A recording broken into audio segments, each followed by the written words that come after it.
Before I start episode 39, I want to remind you that I'm giving away 5 copies of Cashflow Cookbook, a new book written by Gord Stein from episode 36 of the show. If you're interested in winning a copy, head over to bohumphreys.com/giveaway and enter. The giveaway runs for the whole month of July. This is the Personal Finance Show.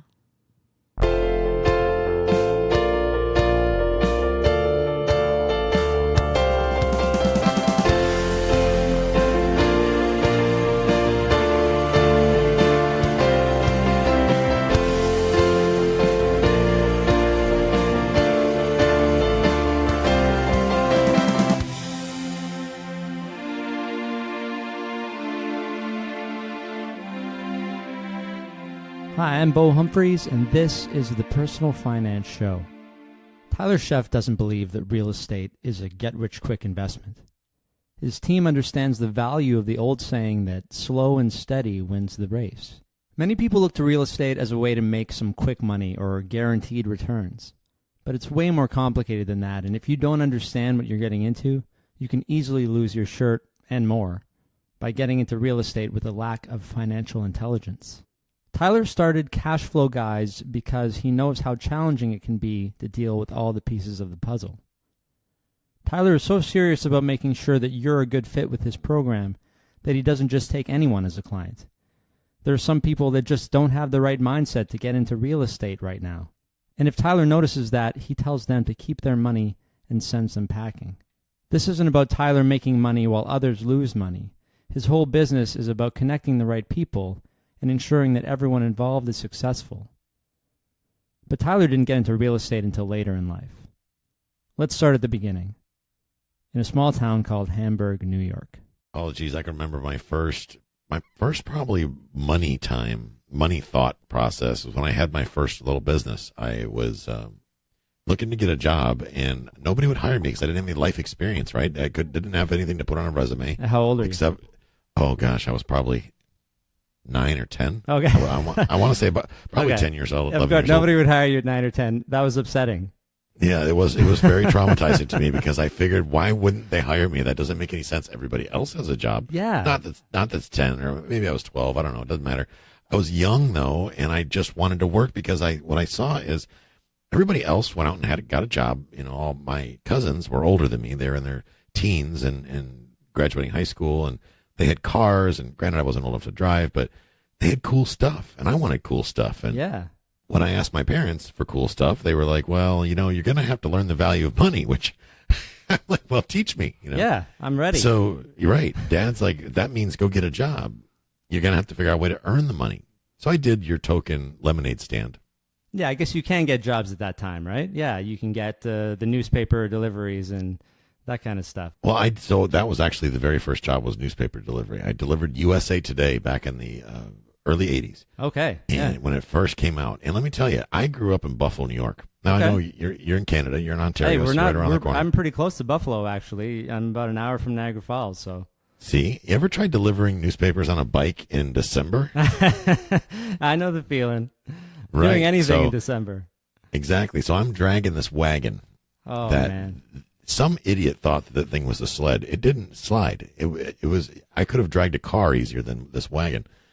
And dragging these USA Todays. And the problem is that back then, not everybody subscribed to USA Today. They were new to the space, and they were competing heavily. So I would go 1 block and deliver one paper, and then go like 4 blocks and deliver the next one. So the weight of this wagon, dragging this wagon around for hours and hours, I'm thinking, it was the equivalent for me of a full-time job. It took me probably 4 hours every day. I had to do it before and after school to get it done. Was it worth it though? No, it wasn't. Yeah. I had to go a little over 2 weeks before I got the first paycheck. And I get the first paycheck, and it was pathetic. I mean, nothing. No, Bo, it's beyond nothing. It was like, I don't think I had enough money to buy candy when it was all said and done. It was ridiculous. So the first lesson I learned was, well, manual labor for money is certainly not worth it. That became very clear. Yeah, not that kind anyway. Right. So my dad had said, well, you have to focus on doing things that other people don't do. You can't do what the masses does and expect a different result. Yeah, good point. Okay, that works. So my interpretation of that was, well, I talked to a local, our next door neighbor was an accountant, and his name was Dave Paulus, and he had a 2-story building in our town, which was huge. I don't know if you've ever been to Western New York, but Hamburg, New York, having a 2-story building is like having Trump Tower. Oh, wow. It's okay. massive. I mean, wow, you got a second floor. What possibly did you do the second floor? What do you put up there? I guess an office or something. So there was stores on the first floor and office space on the second floor, which is where he had his accounting firm. Okay. So I said to him, I said, well, he says, you can wash the windows on the second floor. And as a matter of fact, you can do the whole building. I said, that's great. He said, do you have the equipment? I said, no. I said, well, I have a ladder. So I went next door. I got a step ladder, because we lived right around the corner from this place. And I went home and got my dad's step ladder that was 8 feet tall. That didn't cut it. Oh, yeah. No, it's 2 floors. Nobody has ladders big enough, right? Right. And not that I could even carry one at the time. I'm probably 12, right? So I go through this whole process, and I talked to him, and I said, well, maybe you could buy the equipment for me. He says, wait a minute. You want me to buy the equipment, and you're going to charge me to do the work? Oh. He said, well, yeah. I mean, I didn't know what else to say, Yeah, right? that's the only option. So lesson 2 is, if you ask for it, there's a chance you might get it, even if it doesn't sound logical at first. So you're saying you got it? I got it. He bought it for me. He bought the materials for me. He bought me an extension pole, one of those telescoping poles, and I could literally do 3 stories. So I could go move up to the big city. The problem is in my town, there's no such animal. We didn't have any 3-story buildings. I don't think we even to this day have 3-story buildings in upstate New York, in Buffalo, or in Hamburg, New York. Interesting. Maybe in Buffalo, but certainly not in Hamburg. I think everything is 2 stories. So long story short, I learned that lesson. Well, then I was the only person in town that had the ability to wash windows. What? Can you believe that? So I don't, because it doesn't make sense. But I suppose small town with exactly. Well, there's probably 15 buildings in town, and some people from like Chicago are probably laughing right now, going, "Come on, man!" But seriously, if you live in small town America, that's the reality, and nobody had any means to wash windows on the second floor, so they just never got washed. So I had Dave. Yeah, Dave wrote a little blurb, a little story about how he can now see outside, and he doesn't have to look at. The windows are clean, and there's no halo effect, nothing like that. So that was my first lesson in marketing. If you clean windows, you can use them for looking out of. Right, you can see the weather when the sun does shine. Those 3 days in the summer in New York. Amazing. You got your review. You got your first review. Sure, and then I turned that into flyers, and I passed them out to everybody that I could find that was I didn't know that people owned buildings versus rented them. I wasn't that sophisticated. Sure. So basically, if you were coming out of a 2-story building, you got one of my flyers. Can I wash your building? Exactly. And they're like, no, I'm just here to get a vacuum cleaner. Yeah. So I learned that lesson. I started marketing, and I cornered the market. I was the guy that did all the window cleaning for all the 2nd-story buildings in Hamburg, New York. Okay. So I made a lot of money that summer. Way more money, and especially for your time. So, like, you're spending, though, this is still labor for you. It is, but I took it to the next level, because what I realized is I didn't have enough time to wash all these windows. Of course. So I was talking to friends of mine at school, and I said, guys, do you want to make some extra money? Come wash windows for me. So I wound up essentially passing all of the work over to them, and all I did was really handle the money. So this is early learning about delegation. Yeah, I was, I think, 14. I had delegated all the labor and the responsibility to my friends. They were walking around town. Wow. Okay. Oh, yeah. They're walking around town, cleaning windows and squeegeeing and this, that, and the other. So that's kind of how things got started for me. I thought, okay, well, then really I need to use my brain to earn money and not my hands. Okay. So what happened next then? Well, from there, let me think. From there, I sold a few things that I probably shouldn't have sold, and I probably shouldn't go into too much detail, but Sure. It's legal these days. But back then it wasn't. And this is circa 1983 or 4 or whatever. We'll just say cigarettes. Yeah, devices of entertainment. Sure. I did a little bit of that myself. Right. But, didn't nail though, right? But actually, seriously, I sold what we call tobacco paraphernalia, which was pipes, accessories that I ordered actually from the States, funny enough. And I got a huge discount, and people needed pipes for smoking whatever they wanted to smoke. But it didn't matter to me because I was just selling glass and ceramic or whatever, and it wasn't illegal. See, there you go. You were an artist. That's what that's called. Early. Right. But, you know, a lot of this stuff, as you said, it kind of is on the line. But after that, did you end up going to college? I did not go to college, although to my mother, still to this day, just cringes every time I say that out loud in public. She's like, I still can't believe you didn't go to college. Oh, I it didn't doesn't go to matter college. if you have a way to make it elsewhere. Which Well, you know, I have a did. lot of friends that have college degrees, and I have consistently made at least twice as much as they have all of our lives. It's not all it's cracked up to be, is it? No, it's really not. Especially in the States. You know, I keep asking people, it's like a couple $100,000 to go to an Ivy League in the States, isn't it? Oh, absolutely. But don't worry, they'll finance it for you. Oh. in Evil the States, words. they'll loan you the money to do it. They'll charge you, they'll knock your head off in the price, and then they'll finance it for you. It's like that's the terrible cash flow lesson. Exactly. Well, it's cash flow. It's just flowing in the wrong direction. Yeah, See, they're the smart ones. The people Exactly. who run the universities. So Exactly. you didn't go to college. Where'd you go? You went somewhere to make money, I'm guessing.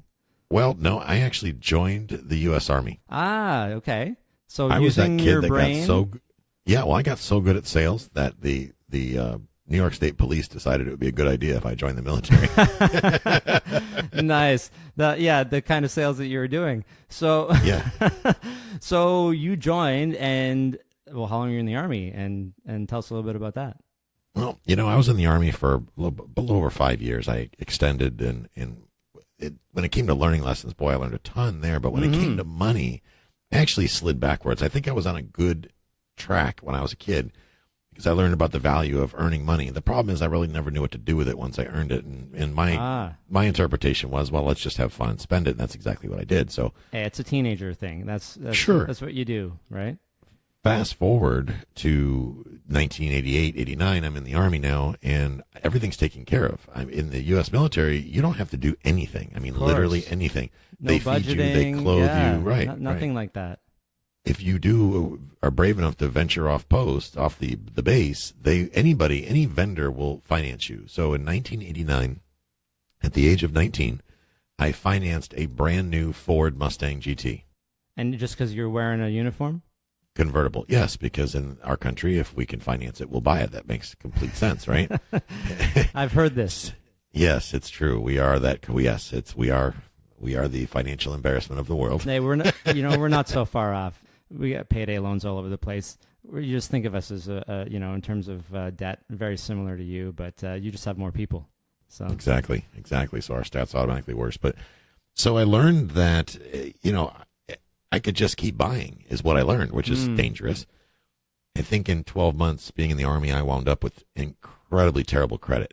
Really? And yeah, my credit went to because they just kept financing me, and I was of the consumption mindset, so I just kept consuming and consuming and consuming. I had more stuff that I knew what to do with. So I get over to Germany. Okay, so you actually went on tour. Yeah, so they assigned me. I stayed at a base in Fort Riley, Kansas, was my first duty station. And from there, I was assigned to Europe. So I did a little over 4 years in Europe, in Germany. Wow, where in Germany? I was in Heidelberg. Okay, I forget the positioning. I've been in Berlin recently. What is it close to Berlin, or is it in another part? It's a ways. It's about 8 hours away. Okay, so it's in the other part of Germany. It's a big country. It's down by Bavaria and all that, Switzerland, and down that neck of the woods. Yeah. South of Frankfurt. But anyway, so I get over there, and I realized that, first of all, when I moved, I realized how much stuff I had, right? Because I had bought all this garbage. I had taken these. There was this company called Pioneer Military Lending. They will loan you money for any reason. All you got to do is show up, fog the mirror, you can borrow money. Wow. And boy, did I take advantage of it. So enabling. It's like... It is. But, I can only blame myself. I honestly can only blame myself. I move over there, and I'm saddled with all this debt. I mean, literally, I would get my direct deposit paychecks. They automatically send them right into your checking account. They make it so convenient. I get there, and I have all this stuff. And the Army will move you. When you're in the U.S. military, they move you wherever they send you, and they'll pay to move every ounce of your stuff. I mean, really? if you could say that's yours, and they'll come pack it up for you, and off you go. I mean, I assumed it was the opposite. Whatever you can fit in a duffel bag, No, absolutely not. Unless you're going to combat. But if you are actually being reassigned, they'll take all your stuff, your car, you name it. They'll move everything over there. So they did. They packed up my Mustang, and they put it in a crate, and they shipped it over to Germany for me. What? So you didn't even have that typical, I'm moving so I have to purge sort of thing, which is what we all like to go through, I think. No, it was the opposite. It was like, I'm going to Germany and I'm not sure what they have over there, so I better take extra of whatever I have here. Okay, so 3 years in Germany, and did you learn any lessons there? Well, the first massive lesson is that I'm an overconsumer. I take too much. I have too much stuff. I don't need all this stuff. I buy stuff just to buy stuff. I like the dopamine hit from buying things, whatever. Mm-hmm. So I went on this mass purge. I started selling off everything that I didn't need. And my rule is if I haven't physically touched it in the last 3 months, it's getting sold. That's a solid rule for sure. If it has value. If it doesn't have value, it went to the dumpster or to friends. Great. So I got rid of all this stuff. And then I started reading books about entrepreneurship because now I'm over the hump. I'm halfway through my military career. And in the U.S. military, they give you blocks of time. Like you sign up for a 4-year hitch, let's say, 4-year obligation. I had extended. I knew I was in for 5. But I know that I'm getting to the end of that, and I didn't want to stay in the Army. It was okay, but it had lost its luster, so to speak, after a couple of years. And the grass is always greener, right? We always say that. Grass is always greener. And I decided I'm looking for the exit strategy. So I got to start learning about how to make money. And I knew that after being in the military, I certainly don't like following orders. That's just no fun to me. Oh, really? I would have thought maybe, well, I guess you were on for the 5-year stint, so it's not like you could have left, right? Right. Well, the Army, I was military police, so I was used to being in a leadership position. So for me, working for somebody else would have probably been a bit of a challenge. So I thought, I better find something that would allow me to be a leader, right? So that said, I decided entrepreneurship made sense because then I'm, quote unquote, my own boss. So for me, started making money by learning how to recognize. One of the books I read, and I can't remember the name of it, it was a long time ago, but it said the best way, the most expedient method to make money and make everyone happy at the same time is to find something that solves problems. In other words, find a vocation where you solve problems. Yeah, that's probably the best advice. It's because, well, it'll solve the problem for you and other people. Exactly. So that problem solving for me is one thing, and also the second piece of that is focus on, do things that focus on what you know, and focus on the things that you're already good at, and go from there. So what I knew a lot about is I grew up around guns and whatnot, and in the military I went to school I was an armor, and I had a lot of experience in firearms and things like that. So what I learned is in Germany, it's very easy for a U.S. citizen to buy guns. I mean, a U.S. citizen can walk into any store in Germany and buy a gun. Oh, really? Then or now or always? It's always been that way. And it's to the point to where it's almost impossible for a German citizen to do it, but there's an exemption for U.S. citizens. So the soldiers, being like me, they've got more money than sense. They're buying every gun they can get their hands on, and then they would take them back to the States and sell them. Well, that's all fine and dandy in theory. Yeah. The problem is these guys, they budgeted like Tyler budgeted. They spent every nickel they had, right? Okay. So that said, now I realize that because they're probably skipping a step because that's what people do, right? What I realized is there was this little form called the blue form, and it's in the United States we got the Bureau of Alcohol, Tobacco, and Firearms. If you're going to do anything with one of those 3 things, alcohol, tobacco, or firearms, they usually get involved at the federal government. So importing it back into the country, yeah, okay. Because you are absolutely importing it. So what we did was, I realized the soldiers were always way behind in getting those forms done. And if you didn't give the government about 6 to 8 months lead time, they wouldn't process your form. And what happens to the guns? Well, then the guns have to stay in the country. You have to relinquish control of the guns. Well, I was an armor, which means I worked in the arms room. I'm the guy that was keeping your guns. So you got the guns.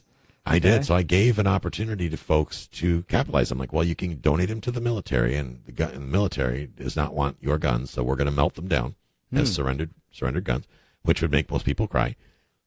Take a guy's brand new hunting rifle away and melt it. Yeah, it doesn't make his day. For sure. Or I can buy it from you. So that's where capitalism kicked in for me. I started buying these guns from these soldiers for, on the average, of about 10 cents on the dollar. And these were not the guns they were issued by the military. These are guns they bought with their own money. And just for my peace of mind, when these eventually get over to the States, it's very controlled, right? It's not like they just absolutely. go, yeah, okay. I mean, you're military, you seem responsible. It's a sure. Very Canadian thing to ask. I had to go and do all that. I had to go do all the paperwork. So literally, when I came back into the U.S., most people clear customs in like an hour when you're transferring between countries. It took me three days to clear customs. Of course, like the stuff, like you were able to go through, but your stuff. Right. My Yeah. stuff took forever. So I was able to get through customs. I sold all those firearms to 3 different gun shops. Okay, So yeah. multiple layers of transparency here. Sure. But between the 3 gun shops, I wound up making over $70,000 in profit. What? Okay, wait. And that wait. was in 1992. How many? Let's step back. How many guns are we talking about then that you could get through? Oh, several hundred. Several hundred. Wow. Of course, 3 days. Yeah. That makes a lot of sense. So you got your paperwork in order. Okay, so it seems like you learned an awesome lesson about if you just follow the process, or if you know the process, you can totally take advantage of it. Absolutely. Hmm. So that's exactly what I did. Now, granted, there was several times during that 3 days that I was thinking I was walking away from all that investment, and I probably had about a $5,000, $7,000 investment out there. Okay, so it's a risk, but Sure. so your first sort of that's probably your first high stakes risk. Then it paid off. It definitely paid off. Paid off, incredibly. And then the other way I capitalized is because I was in the military. The U.S. military basically goes out and has a car buying service. So if you're in a different country, or even in the U.S., you can get this ridiculous discount to buy a vehicle. And at the time, the mark rate, the Deutschmarks were 3 marks. This is before the euro. Mm-hmm. It was 3 Deutschmarks to the dollar, Okay. which essentially meant anything you bought was 1/3 the cost. Yeah. Right. So I bought a BMW. I believe it was I don't remember the exact model, but I think it was like a 600 series, which wasn't even available in the States. And it was brand new, and I bought it I qualified for financing. Big shocker there, right? Even though I had bad credit, they still financed me because they knew they could get their money out of me. Of course. I brought that thing back to the States, and I sold it and made $23,000 off of that. So coming home, I had almost $100,000. Okay, I'm just going to interrupt for a sec. So I'm sure people have opportunities like this all the time, right? And maybe you hear about it. But I hear about just people not taking advantage of these opportunities, and I feel like it's fear. Do you have any input on that? I would definitely say it's fear, but in fear of what is the next question? Yeah. And, what I've learned now that I've been doing coaching and whatnot in real estate is one of the biggest fears that people have is fear of success. Like, what am I going to do after that? Well, it comes with responsibility, does it not? It does, yeah. Yeah, I can sympathize with that for sure. I had a lot of fear earlier in my life. I had attention deficit disorder, and I didn't know it, and I didn't know why I was so afraid. And so I know what fear feels like, whether it's rational or not. And yeah, it's like, oh, I'm going to have responsibility that I don't think I can handle. So yeah, Exactly. yeah, I understand that, but you didn't have that fear. I didn't at that point. I developed it later in life, believe it or not. Okay. But I didn't at the time. I guess I was young and figured, what's the worst that could happen? I was a law-abiding citizen. I had background in law enforcement and well trained by the military. And one of the things I learned in the military was read the directions. Yeah. I mean, honestly, the government is very good. The U.S. government's very good about writing instructions for everything. Same goes for the tax code. I mean, governments are very good about, in a lot of cases, documenting a specific process. The problem is nobody ever bothers to read the rules, read the instructions, right? And this isn't even across borders. I mean, look at how often do men read instructions for anything, really? That's right. People think they can just figure stuff out. Yeah, I got this. Would you hold my beer? Would you say that this extends to take risks at times in your life where the downside is kind of negligible? Like you said, you're young. What if you lost that $5,000 in the investment in the guns? What's the worst that would have happened to you? You would work a couple more years to pay it back, right? Exactly. And it's funny because back then $5,000 to me was a lot of money. Sure. Today, yeah. Risking $5,000, it's like whatever. I do that every hour. Now you do, but I'm sure for a lot of people, $5,000 is still a lot of money, and also, but I think people are afraid of that. I think the financial loss, I get it, and if you have a family or that $5,000 was going to be for your rent, of course you shouldn't do that. But you kind of had a nothing to lose position. That's true. That's absolutely true. And I've listened to a couple of your podcasts, and I know that you take the position of you should not invest with money that you need for anything, and also you should have a buffer, right? Especially when you're buying real estate. I absolutely believe that, and more importantly is to add to that buffer, be conservative. In other words, as we get older, and I'm at the age now, I'm 47, coming up on 48, and I can't take the same risks as I used to the same, to the same large picture. In other words, if I took a $100,000, $200,000, $300,000 loss right now, I'm too old to be able to effectively recover from that loss. That's right. I hate to say I'm too old because I don't feel old, but the reality of it is, it would be somewhat devastating. Even though I have passive income and things like that, it stops compounding, you see. Yes. What do you do to make sure that that doesn't happen in your case? So we're jumping ahead, but just to answer that question. We are, but really it comes down to doing your due diligence. I mean, taking your time to do the homework and understand what you're doing, really to understand what's going on. And even back then, I understood that. I read, I had nothing else to do sitting in the arms room, twiddling my thumbs. I read the rules on how to import a firearm as a soldier. Mm-hmm. It was a book. It was about an inch thick. It had 100, 200 pages. I read the rules. I knew the rules better than the people that enforced them. Wow. So when customs questioned me, I could simply quote scripture and verse, their rules. It's like, well, according to section 3, paragraph 4, sentence 4, line 5 says that this, and this is compliant. And next question. And they went through there like, well, he clearly has done his homework. Yeah. So let's just let him go. Know your stuff, right? Like that's absolutely probably lesson one. I know you recommend people read, especially in the real estate market, read up a bunch of books before you even start anything. It's sad, but I'm amazed that libraries are still open anymore because I'm convinced that people don't read to the extent they used to. Well, have you seen I think it was on, maybe not Fallon, but one of the other talk shows where they have, people lie on the street. They ask, what's the last book you read? Oh. And people couldn't even think of one. Like, that's just so sad. Like War and Peace. Just think of a book. Or name it. No, they didn't even ask them about what they read. They said, name a book. Oh, that makes me sad inside. Name a book. You didn't even have to read it. You just had to name it. Like, wow. Name a book, right? Like the Bible. Oh, no. They couldn't even they had to admit that they don't read books. And I just, I have trouble reading because, again, attention deficit. But I read when I have to, and I do read books, and I read them out loud. There's other ways, like you've said this too, audiobooks. I listen to audiobooks and podcasts, and I'm making my own audio blogs so that people in my situation don't have to read if they don't want to. There's so many different ways, right? Absolutely. But every one of those ways comes down to taking action, does it not? Mm-hmm. Mm-hmm. And you can find your way. You can find the way that's easier. I think people look for obstacles as excuses. Would you agree? I wouldn't say they necessarily. Well, they don't look for them. There's some truth to that. I mean, I guess the bright shining person I am inside would like to say that can't be the case, but you're absolutely accurate. It is unfortunate, but it is the truth. Is that folks do go out of their way to find reasons for things to fail. Well, that's not going to work. Well, how do we know it's not going to work? Well, I just know it's not going to work. Like they're victims before they even begin. And as I grow a little older, I'm learning you can try something, and if it doesn't work out, that's okay. Move on.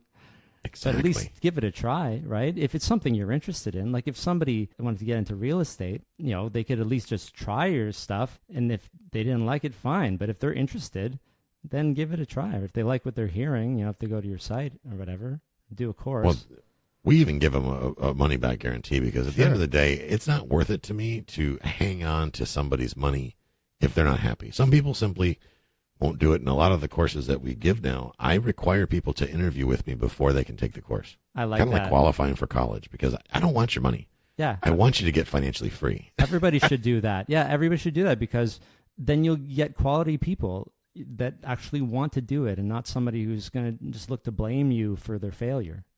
Let me tell you, though, people get really angry when you don't accept When you say no, I guess you have to decline people all the time, don't you?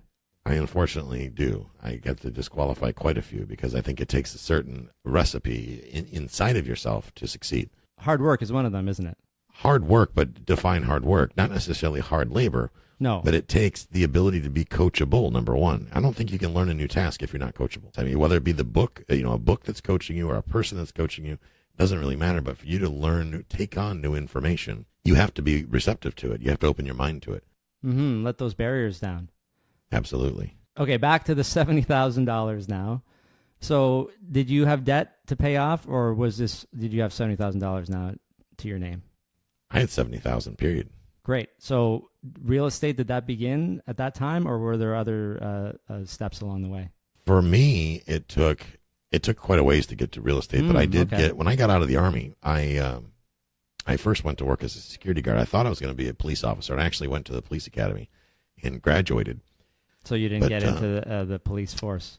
Not initially. I graduated. Then I finally got a job with the police department. Then one night I'm working in plain clothes, and some kid identified myself as a police officer, and the kid started shooting at me. Oh, wow.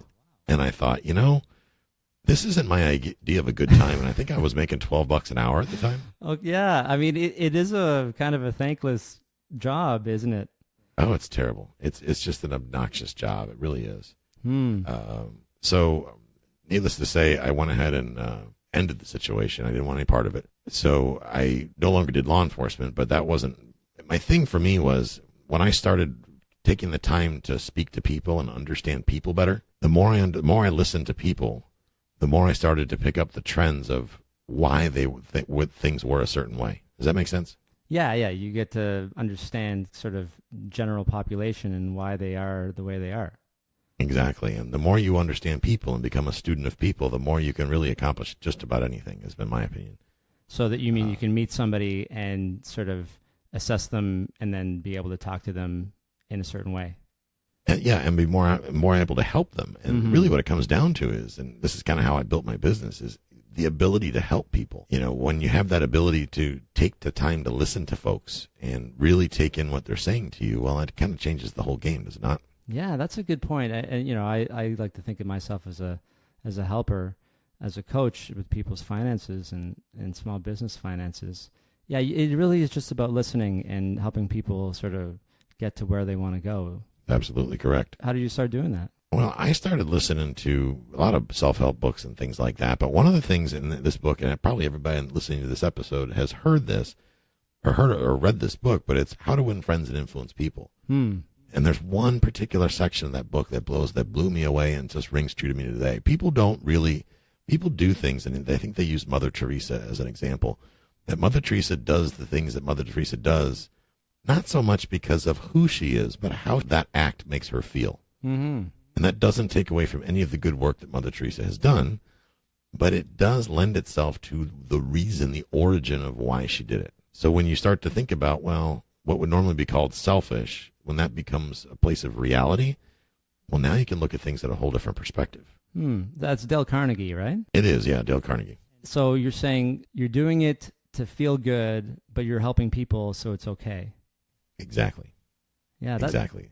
That is kind of how it goes. Why do you think people resist this? Well, I think for one, people question generosity as far as the receivers, so to speak. They question it. They're not quite sure.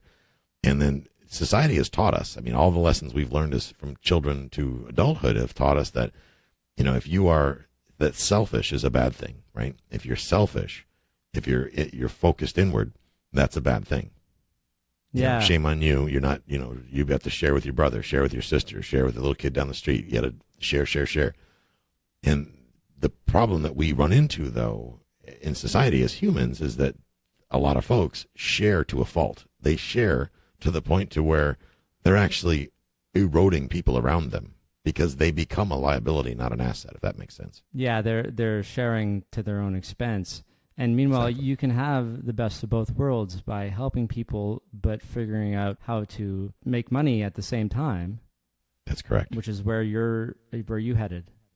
Exactly. How'd you get started? Gotta be a win-win or no deal. For me, it was, it sounds corny, but I read the book Rich Dad, Poor Dad. So Robert Kiyosaki, who is, he's still alive? He is still alive. Okay, but he's not really... touring and giving speeches, or is he? He is, yeah. He's still out there. Okay, so you can still see Robert Kiyosaki do a presentation or a keynote somewhere? He actually does a podcast now, believe it or not. Oh, it's called Rich Dad Radio. Okay, well, I should have looked into that. I just assumed because, you go, the Rich Dad seminars are all over the place, and it's never really him, right? No, actually, he sold the rights to Rich Dad Inc. That became Legacy, so the real estate guru thing, and that's a whole different company. I see. Okay, so he tours on as himself, and of course he wrote the books. He wrote several books, right? He wrote, I think he's got 9 books out now. And Yeah, he's got his advisors have books out, Garrett Sutton and all those guys. And I got to tell you, read those. I don't care if you're going to do real estate or not, because a lot of those books have nothing to do with real estate. They have to do with financial mindset.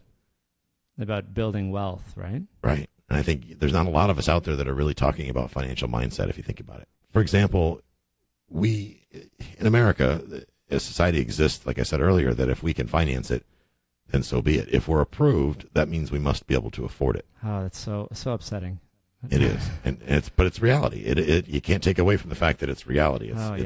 It keeps me up at night sometimes thinking about it. And a good friend of mine, his name is Todd Fleming. He says his goal is to wake up every morning and to end worldwide financial suffering.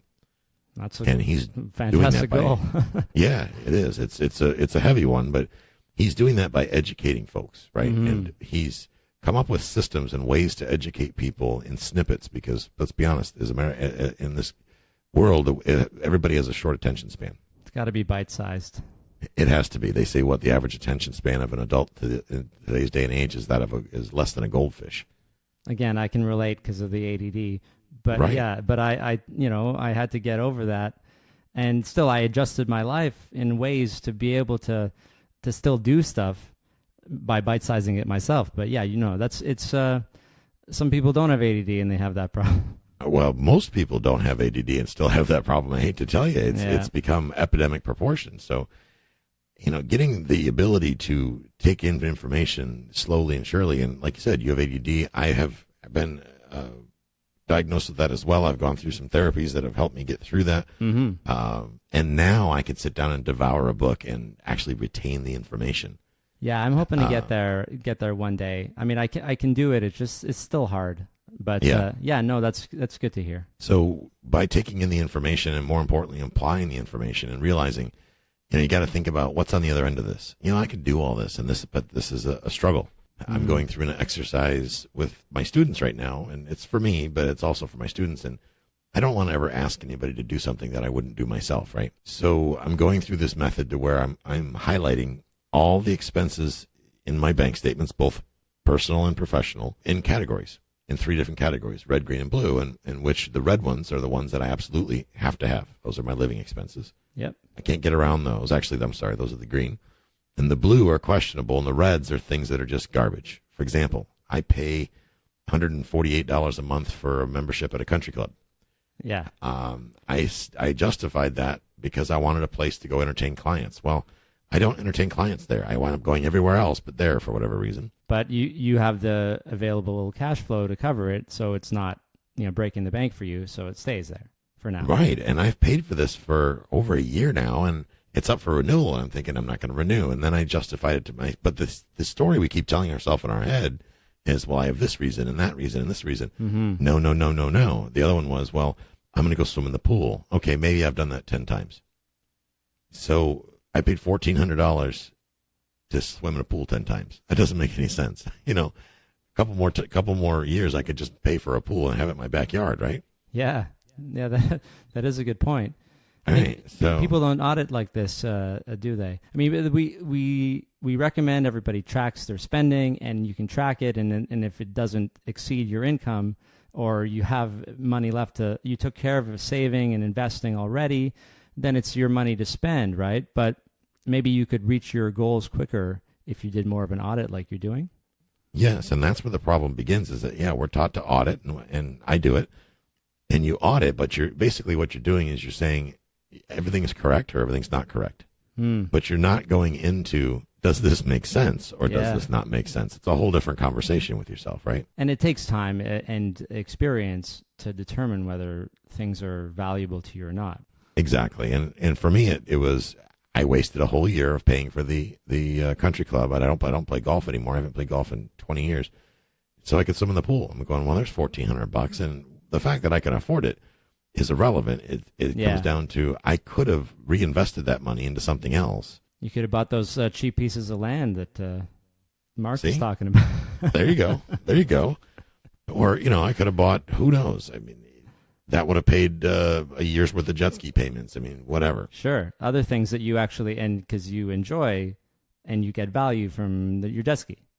But here's the interesting thing through that process is it was painful for me, but the discovery wasn't painful. What was painful is the self-discipline to say no to myself. Because I've worked very hard. I've made very good money all my life, and most of my life, and I feel that I deserve nice things. So I feel in a way as if I'm denying myself this. And I think this is becoming a common phenomenon. That's what the media is telling us, that, well, you can't deny yourself this. You deserve this. Well, in a way, don't you deserve whatever you feel that you deserve? Where do you draw the line? How do you decide, in a way, if you're covering all of your bases and you're saving, or what about something, I mean, you evaluate whether you enjoy it or not, and you did. That's how you made the decision. Well, that, and I add logic into the mix. Is it logical for me to continue to pay $148 a month to another organization of which I take no advantage whatsoever? Does that make good logical sense? Yeah, it doesn't. And yeah, you're right. If it was something that you did enjoy, then you would have kept it. Yeah. Absolutely. If I played golf, or if I was going there every week, or going there, heck, every month, then it would be worth it. But I'm not, so I don't. And it of course, the whole conversation changes if you actually couldn't afford any of this stuff. It's way different. Even if you do enjoy it, but you couldn't afford it, then we have to have another conversation. We do, which is a whole bigger conversation, is that I feel the denial is even stronger for the folks that can't afford it. I have people that have signed up that have been in some of my masterminds and whatnot. When I one of the very first things we do with them is sit down with them and look at their personal finances before we even bring them into our programs. Perfect. We have to understand, where are you at? Because some folks, the last thing they need to do is learn how to invest in real estate right now, because they don't have the financial intelligence to be able to prosper, because any money they make, they will quickly squander and be right back to where they started. Yeah. We have to scrape the house before we can paint it. We don't paint over the peeling paint, right? But they see real estate as maybe some kind of quick fix, don't they? They do. Very, very normally logical people, you would think, would not see things that way, do. I mean, to a great degree. And everybody thinks, of course, like, I'll just flip a house for whatever. And you were in flipping for a little bit, right, early on? I was. Yep, I absolutely was. And that's the quick fix. And can it happen that way, or is it just a myth? Under no circumstances can it happen that way. Okay. And you flipped how many houses, by the way? You've flipped a lot of houses in your over 100 at this point. And I've lost count. And so when someone's like, "Oh yeah, look, I'll just buy that thing, flip it up, and I'll make a quick $5,000 before I even have to pay the down payment or whatever it is I have to pay." No, you won't. And these are the stories. Yeah. So are people just making up these stories, or are these just the lucky ones that we hear? I think a lot of it is they're making it up. I mean, how many people run out and celebrate their failures? Not very common. Nobody does. Right? Yeah. Good point. Great selling point when you can go out and say, "Look what I did this. I completely screwed this up, so therefore I'm now qualified to teach you." True, but besides that, you don't see a whole lot of people getting on board with advertising their mistakes. So you don't flip houses anymore, right? Absolutely do not. No. And why is that? Well, first of all, in the U.S., you're taxed based on how you earn your income. That's a very relevant way of how they determine what your tax rate is. So flipping houses happens to be taxed at the highest rate allowed by law. Okay. So there are no tax advantages. There are tax consequences to flipping houses, as I found out the hard way. Interesting. And so you're making money, but you're paying a lot of tax, and it didn't seem like the most efficient way. It's kind of like running up a ladder where somebody has greased the rungs. Yeah, you'll get a couple, but you're going to also smack your face slamming down the ladder, because eventually you're going to lose traction and start sliding backwards, and that's what happens. Okay.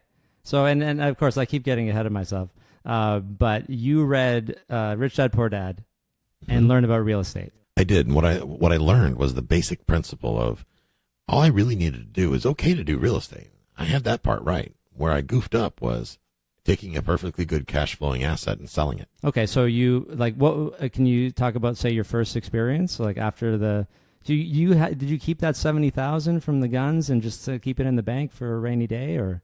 Oh, no, I had no financial discipline. Oh, you spent all of that. Yeah, if I made 70, I spent 72. I was that kid. Okay. But so what was your first sort of a real estate profitable experience, or don't talk about the non-profitable one. Well, the first one, non-profitable, was we were in the middle of a flip, and this was pretty much the one that got me out of flipping for good. Is that we got into hot water we had 3 partners, and 2 of us were good to go, and the third one, we thought he was a licensed contractor. In the U.S., you're supposed to have a general contractor's license. Okay. He was a friend of ours. We never even thought to check the records. He had a number on the side of his truck. Who knew? Oh, Big wow. crews running everywhere. Turns out he was not licensed, and that he was actually using our money to buy materials for other people's jobs. Oh, no. And it became a real nightmare. So long story short, he left the country and left with $250,000 of our money. Holy crap. Yeah, so that kind of shied me away from things. And to add insult to injury, the city at the time, code enforcement came in and hit us with a stop work order because when he got over to England to basically throw us off the hunt from chasing him, he called and reported himself for being an unlicensed contractor. Oh, yeah. man, So just now, like salt in the wound. Absolutely. So the city shut us down, gave us what they call a red tag, and based on that, we were out of business for the time being. So my partner and I had to finish that house, big 3,000 square foot Victorian home, had to finish that house by ourselves on the weekends. One nail at a time, essentially, to get that project done. It was quite a challenge. That's for sure. Well, where'd you get the seed money to start doing that in the first place? He was an electrician. I was a realtor, and literally he would go fix somebody's electrical and make a couple $100, and I would go sell a house and make a couple $1,000, and we would pool our money and go buy paint and drywall. That's how we did it. Wow. I mean, originally before your partner took off, where did that money come from? It came from the partner that was the electrician. He Oh, put all okay. his money in, so we were in a bad spot. And is that how, like a lot of times, how somebody will get started, or you got started by partnering with someone who has money to invest? Yes, absolutely. That's the way we do it today. But the difference is that when we invest now, we're investing for the long term. So Yeah. that really, in my opinion, takes a lot of the risk element out of it. So no flipping. No. You're buying property and you're renting it out? That's correct. We buy it, fix it up, and then hold it for long-term growth. And, with income property, when you increase, not to get too far ahead of ourselves, but when you increase the value of the property, or when you increase the rent, the income that the property generates, you exponentially increase the value. That's what's different between that and flipping houses. Well, so you got burned bad. Bad. And that was the last time flipping then. Is that what you said? It was. That was the last time flipping. We lost money on that deal. We had a lot of wins. Don't get me wrong. We had a ton of wins, but I didn't actually. I take that back. That was not the last time flipping. I broke. My partner and I went our separate ways. That was pretty traumatizing for both of us. I went on and continued to flip. But what I did the second time around was I would get the houses at a discount. I would fix them up, and then I put tenants in them and let people rent them out. Okay, so you're sort of flip and hold. Correct. I'd buy them and hold them, and I was only holding them for a year, and then I was going to sell them 12 months later because back then, in America, the housing market was increasing in value by 25% per year. You can imagine. Okay, what year is this then? This would have been 05, 04, 05. Okay, so we're heading towards something. Right. Well, I was a lot younger then, and 05, I was a lot younger. You're my age. Yeah, and I thought I was invincible, so I thought I would go ahead and just sell off the entire inventory a year later and make 25% more money, and that's exactly what I did. Okay. And I sat down like a proud peacock on a big old fat bankroll, and I spent a couple weeks down in Key West, Florida, hanging out and drinking beer and eating seafood, and life was grand. And then I filed my taxes. Oh. And I didn't realize that I needed to use different forms because I was now selling real estate, right? Yeah. Then that's when you found out. Yeah. Why would I pay a CPA all that money to do my taxes when I could just do it myself? I've heard that a lot. Yeah. So the 1040EZ form, which is the basic form in the U.S. where you fill out your taxes, it's like a one-pager. You didn't get to use that. Well, I did use that, you see. Oh, I see. And they unfortunately, looked at it.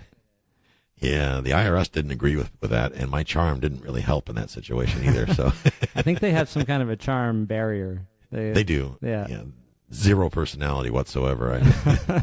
But so I got a 6-figure tax bill. Oh, wow. And a 6-figure tax bill on how much income? How many figures? On 6 figures? On a 6 figures. Okay, yeah. So that's not good. No, and of course, it was all behind and late and penalized. So now they started hitting me with interest payments. Interest and penalties were in the about 30% range on the balance. So I was in a panic. I mean, it cleaned me out. I basically had to give them everything I had, and I had to go get a real job. Okay. Wow. What? So, well, I got into the trucking business short term.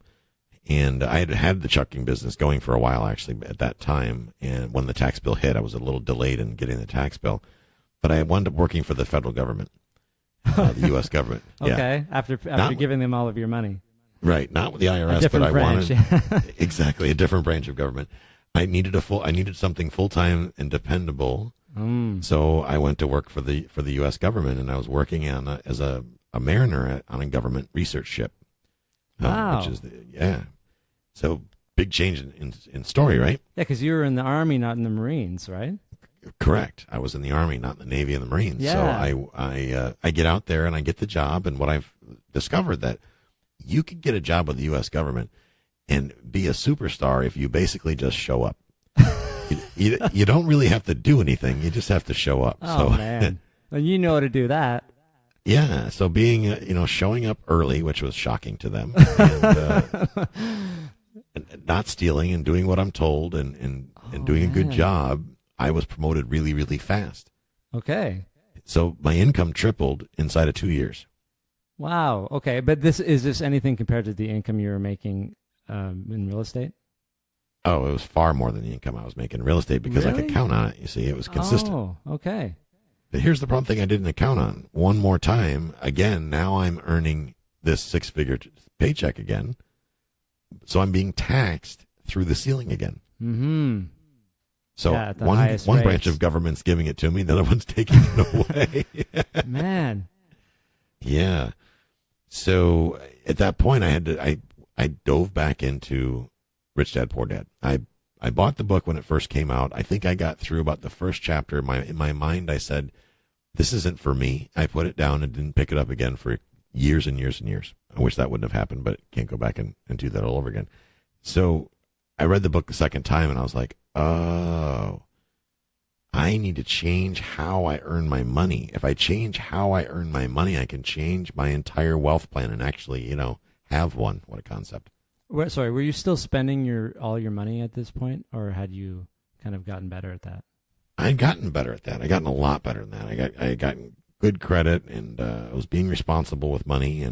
But I still, even though I had achieved all that through reading the Rich Dad books and other books and like Sue Zorman and all that good stuff, and couldn't figure out where my money was going. I mean, here I'm working myself to death. I'm doing everything right. I'm paying my bills. I'm very responsible with what I'm spending now, which is unlike anything I've ever done before. Where's my money going? And I looked back up to that top line, and where my money was going is I was paying the government in taxes.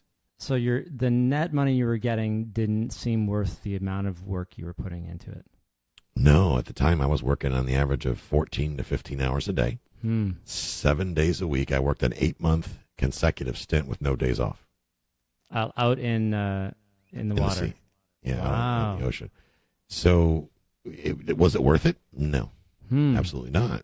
And it did help me get really good at budgeting. And during that time, I got really financially responsible, but I had to solve that tax problem. Yeah. And all roads led back to the same thing. You can play the stock market, but again, that's not tax favored, right? I could get into investment vehicles that are quote unquote tax deferred. But when it comes to tax, I don't care what country you're from. Why would you want to possibly defer tax to a later time? That's a good point. It's because it's just going to hit you later. And worse, in any country in the history of man, has there ever been a tax that's gone down? If you save as much as you want, often it's the same or higher. Yeah, people like to think it's going to be lower in quote-unquote retirement, but if you do things right, it's going to be higher. It's going to be higher, yeah. Yeah, so we've got tax deferment is kind of the great American scam here in the U.S. We got it too.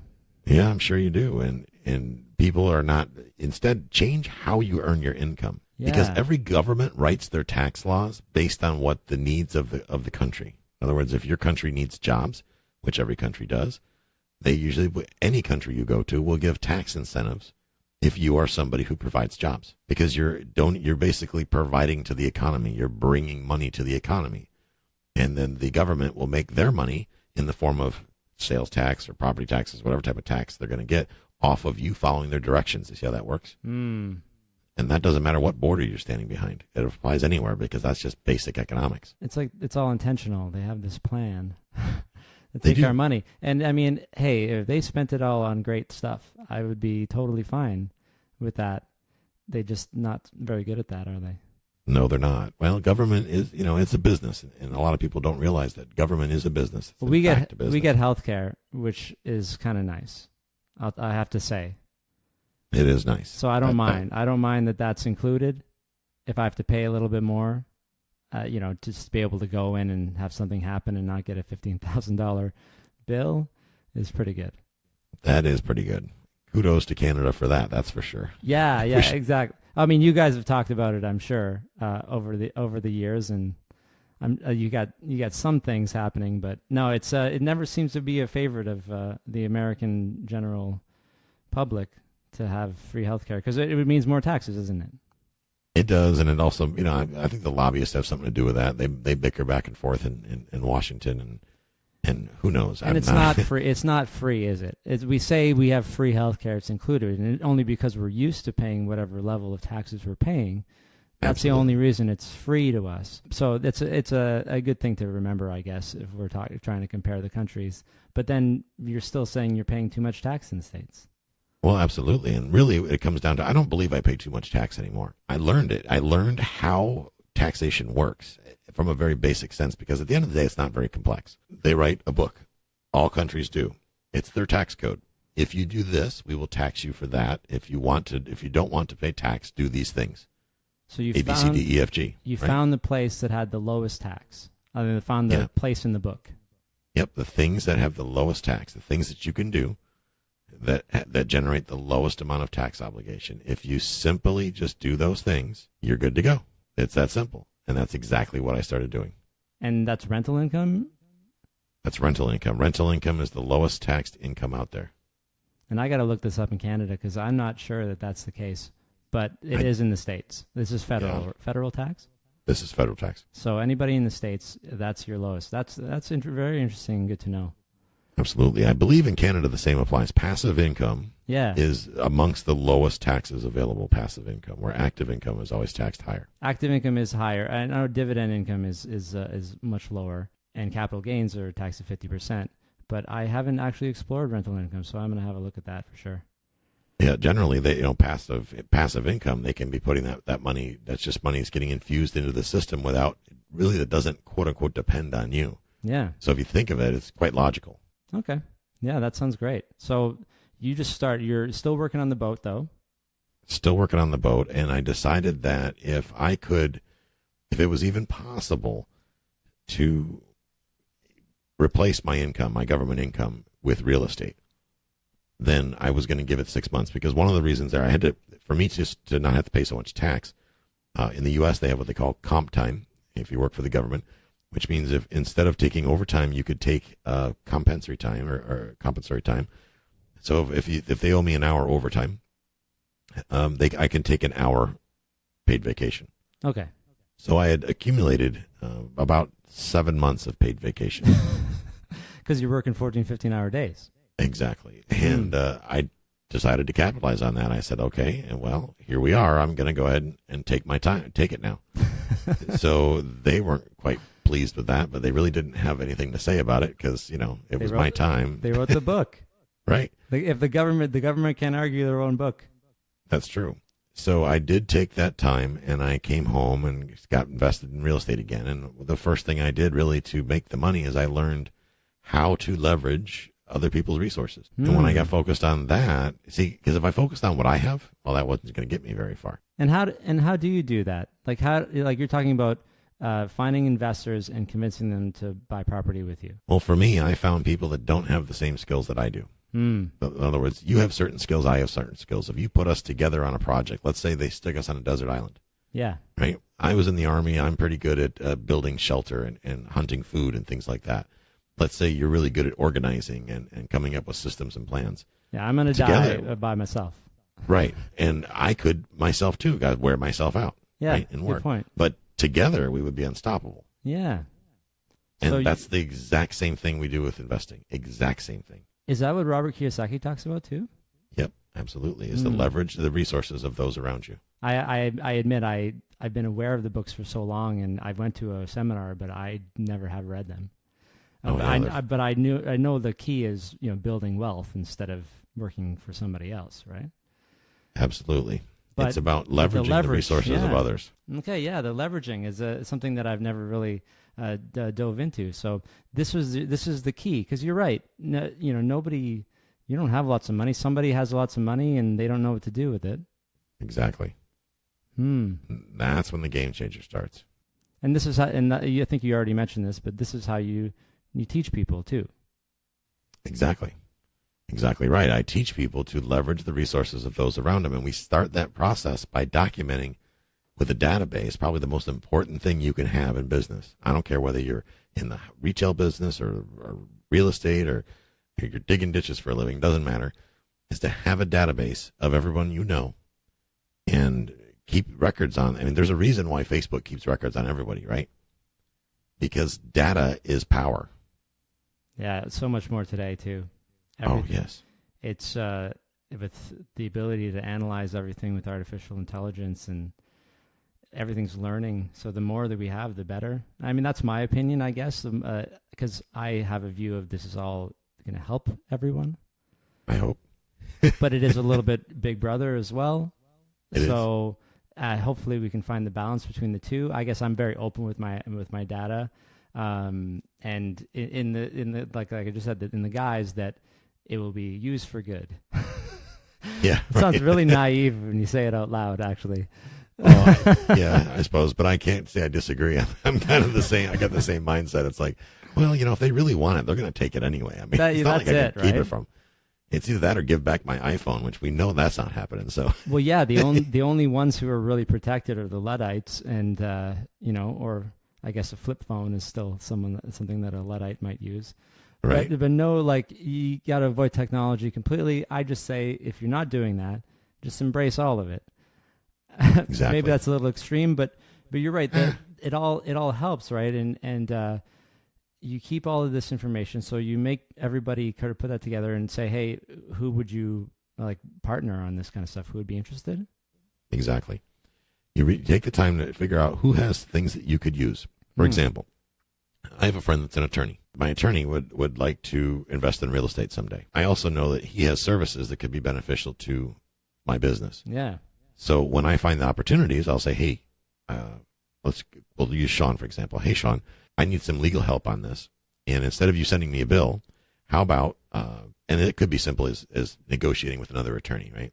That would cost $3,000-$5,000, whatever it winds up being. Yeah. Sean, how about we work something out to where you trade your legal services and I will give you an equity position in this deal? Great. So now you don't have any legal fees for the deal. Correct. Okay. And then somebody actually has the down payment money and you can trade them something? Exactly. Exactly. And that's how it begins. Or by having a lawyer involved and, having that credibility, somebody might be more willing to put $5,000 of their money in. Exactly. See, when people look at me, they also look at my team. Mm-hmm. And what I've done really, really well is I've surrounded myself with quality people. I've got great property management teams. I've got great attorneys that are well known.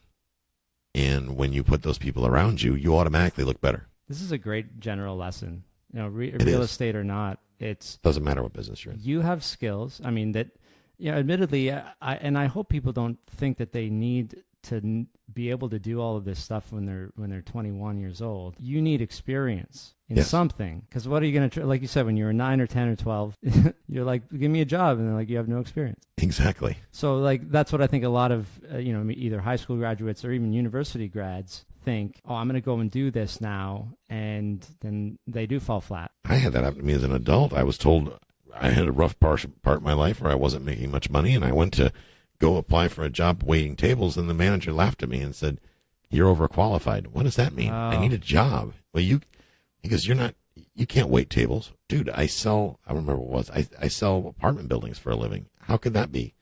doesn't qualify me. I can sell an order of fries with that. Don't worry about it. That's a weird reaction because it's not like they have tons of permanent employees anyway. If you just needed to pick up a job and you would have done it really well, who are they to judge that you have too much experience at something? That's only going to make you better. I totally agree with you. It's a weird thing. The logic there is that I wouldn't stick around very long. I'm like, is there such a thing as a career waiter? Yeah, that's it. The turnover is the highest in the restaurant business. Exactly. It's like, okay, if it was a logic for a permanent, like, a government a job as you've worked, then Sure. maybe they could be like, oh yeah, you're just gonna take off and go work at a bar or something. But Right. but yeah, I love the lesson because it's so important for everyone to know, and then we avoid networking or whatever we do to think I just gotta get a 9-to-5 job and sit in my cubicle by myself. Oh, that makes me sad to hear. All right, because I think, okay, maybe hopefully not anymore, but they teach us this. They teach us this as the responsible thing to do in entrepreneurship and networking and going out and making business and creating something that doesn't exist yet. These are all irresponsible things. Well, we are taught that risk is a bad thing. Yeah, and I used to think that way too. So did I. It's the way I was raised. We have to change. Who's in charge of teaching us this? I guess, is it our parents who had safe jobs? Well, I can give you an example of that. My mother growing up, and I love my mother to death, but she's 75 years old.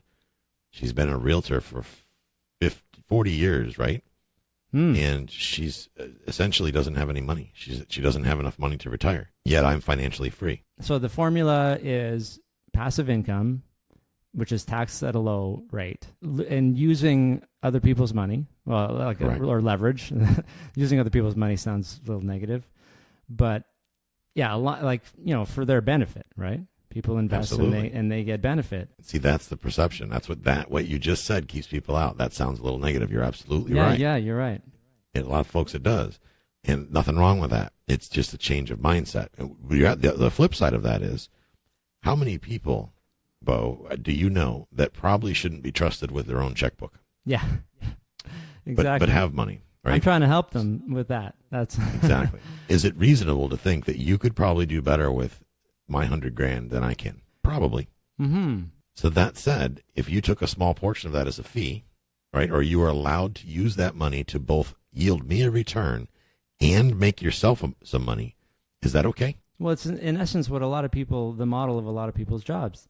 It is okay, right? You're helping people make more money, or you're helping them manage their money better, or you're helping them by providing them a service that makes their life better and charging for it.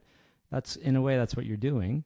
People just see this as, people see real estate, it's this perception of risk. It does, because it's a fear of the unknown. And I know you've talked about this in episodes of your show. There are cons to this. Like, there are people who shouldn't do this. There are a lot of people that should not do this. What's the one of the main things that you need to be able to succeed at this? I would say integrity.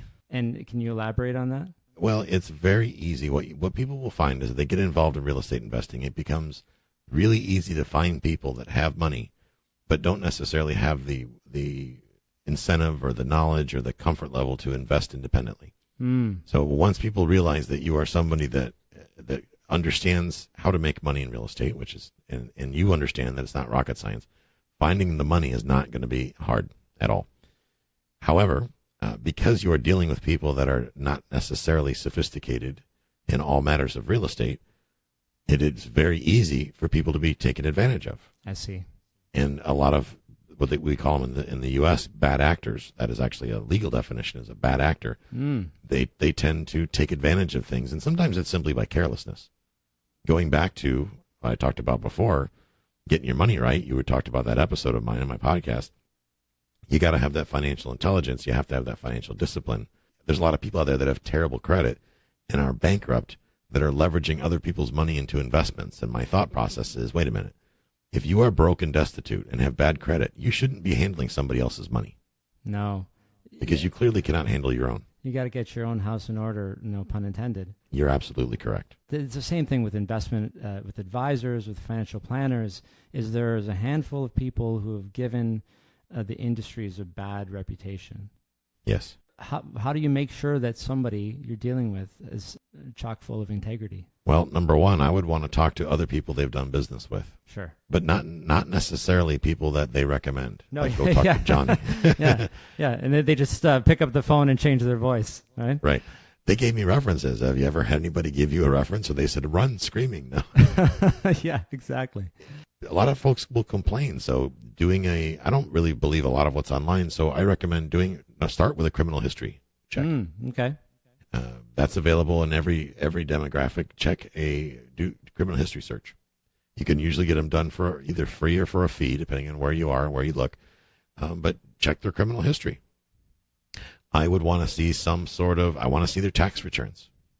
I would want to see that they're filing taxes. And you will provide your tax returns to people? Oh, absolutely. Yeah, if it came down to it and somebody asked for them, I sure would. And I've actually had people ask for them more than once. You might not need them as much now, of course, because you have the advantage now of being a public figure. Correct, but I'd still do it on request. I mean, I have no problem doing it. I'm not a politician. Yeah, I'm not guess, running for office. But we still have this thing where our salaries and what we make and stuff it's sort of taboo to share that stuff. It is, but in my mind, I come from a military background. In the military, it's public record, so yeah, I don't think that way. For me, it's like, you want to see my returns? That's cool. Yeah, like I don't mind either. I like to tell my clients, especially because they're trusting me. You know, we're signing this big 11-page agreement that I made, and exactly. I want them to know, right, where I have my money invested, and I'm drinking the Kool-Aid, my own Kool-Aid at least, not telling everybody to do something that I wouldn't do. You know, one of the things that I do for my investors, because we're talking about larger sums of money, we're into, starting at 50,000, going on up to well into the seven figures, is I give them a life insurance policy on me. Interesting. That I pay for in the event of my death. One, not a figurative life insurance. No, an actual life insurance policy. Okay. That's in the event I'm killed, I die. Yeah. They would not only be protected from what they invested, but they would have more options available to them. Well, that makes sense because you are the asset in this case. You're like the asset will be the property, but you're the knowledge asset. I'm the point person. I mean, that's the beauty of having a team is I've got lots of moving parts, but I do sit at the top of the food chain, and I'm calling the shots. So number one, they would have to replace me with somebody. That is going to come with a fee.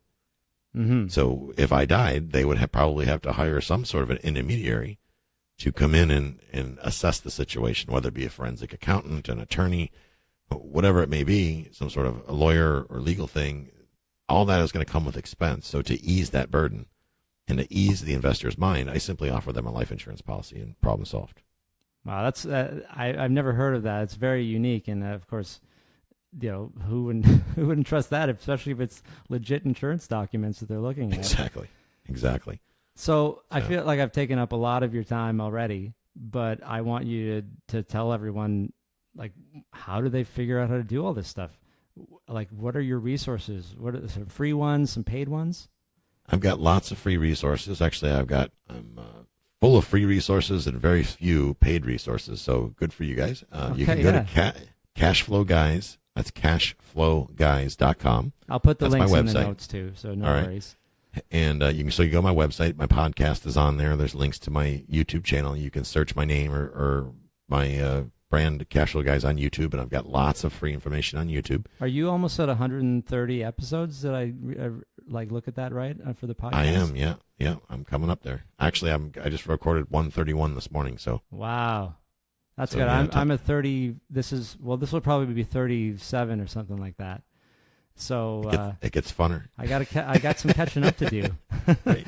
But it's okay. It's a journey, but it's well worth it. No, the podcast is a great resource. Like real estate or not, everybody should listen to. There's so many different topics, and you have different guests on, and I really enjoy it. The few that I've listened to, it's probably 7 or 8 or something like that. It's really a documented process of my learning. Yeah, isn't that what a podcast? In a way, if you do a lot of solo podcasting, right? I do, yeah.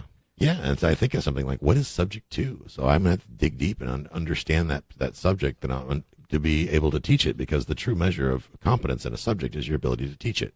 That's smart. Okay, so you were saying YouTube, as you got videos there? Yep, you can go to my website and register. I got all kinds of free tutorials on my website. The most popular one is I have a tutorial to teach people how to analyze a rental property opportunity, how to look at investment, because what you may find, and we have a lot of Canadians that invest in the U.S., and this course will apply across borders. Lots of Canadian friends have taken it, and it's free, and it basically shows you how to calculate rent and expenses on a rental property. So you can look at a rental property opportunity and decide, is this a good deal or a bad deal? The easiest way to get that is at cashflowguys.com/mailbox money. And that's my free course, Mailbox Money. It comes in 4 videos, and you watch the videos, and when you're done with the 4 videos, you will absolutely know what you're talking about when it comes to looking at a deal and being able to tell if it's a good one or a bad one. That's great, because there's so many moving parts here. I mean, once you have the system down, it kind of, like you said, it's straightforward to you. But when you think about it, that's just one aspect of it. Being able to analyze the property, and then exactly. you're kind of breaking it down for people, like you said, into bits, into bite-sized pieces. Yeah, absolutely. So you have a bunch of those, and I think I saw they're all on a list right on your website. They are. And they are searchable. If you really want to take this seriously, do you recommend some like paid stuff or coaching? So my mastermind, we're getting ready to launch the next one in July. We're taking registrations for it now, and what we do is take a small group of people, and we take you from step 1, this is a house, all the way through to learning what type of real estate related investments make sense for you. So you become an educated investor, right? An educated consumer. You'll learn, is the stock market right for you or not? And you come away with this. It's a guided education. You're working directly with me. It's basically, my students tell me it's like being a one-on-one coaching, but in a group setting. Okay. And we go through a 12-week process where we take you through every step of the real estate transactions, beginning to end, so that you can competently invest either your own or other folks' money in real estate. When you complete that course, you will know exactly what you need to do. You will officially be out of excuses, as I like to say. Yeah, this is, I almost want to say just take it. So this is good for anything, any business. Absolutely. And like you said, the stock market might be fine. Like I'm going to say stock market, but I mean, mutual funds or safe investments. Like making 7% a year for the next 40 years may be fine for some people, like it is for me, but it wasn't fine for you. And a lot of people are like you. They want to pay lower taxes. They want to maximize their time and value, and not afraid of putting a little bit of a hard work into it.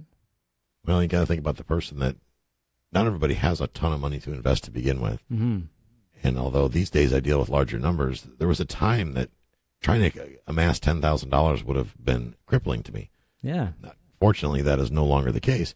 But that is the case for a lot of people. And I ask them, and I sometimes look at them on a call and say, how much do we have to work with? And we're talking about some apartment building, and their answer is, I got $5,000. Going, well, at that point, that's a challenge. We got to get you to grow that pile, and real estate in some forms can be a great way of doing that. That's a good point, because you're right. I could put $5,000 in a mutual fund, and it's going to grow to a $6,000.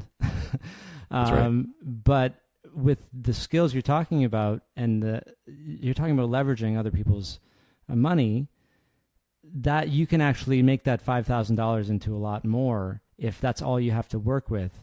Some people are lucky enough to have built up hundreds of thousands of dollars, and they're probably going to be fine, Sure. If they continue the way that they are. But for those who don't really see the money coming in a traditional way, this might be a good way to build wealth for them.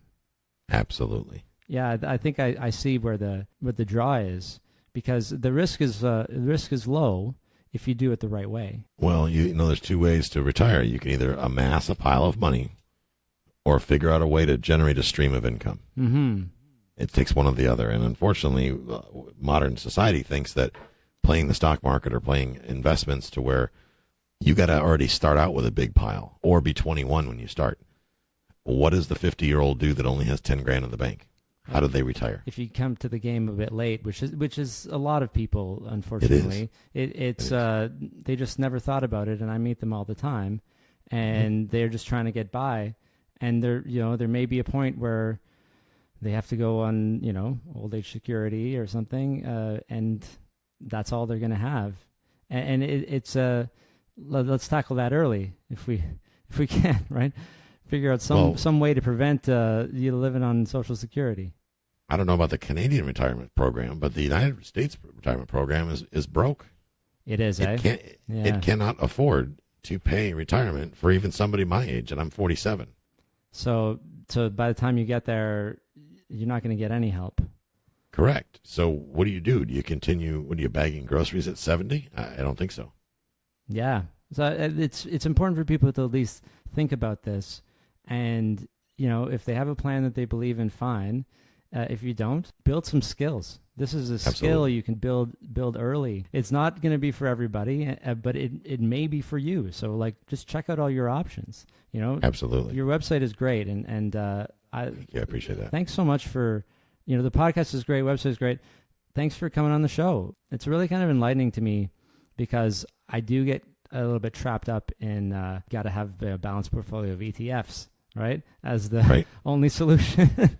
For people, and it's safe and fine, and of course I market it a lot because I have a 20-year gambling history, and so I'm risk averse.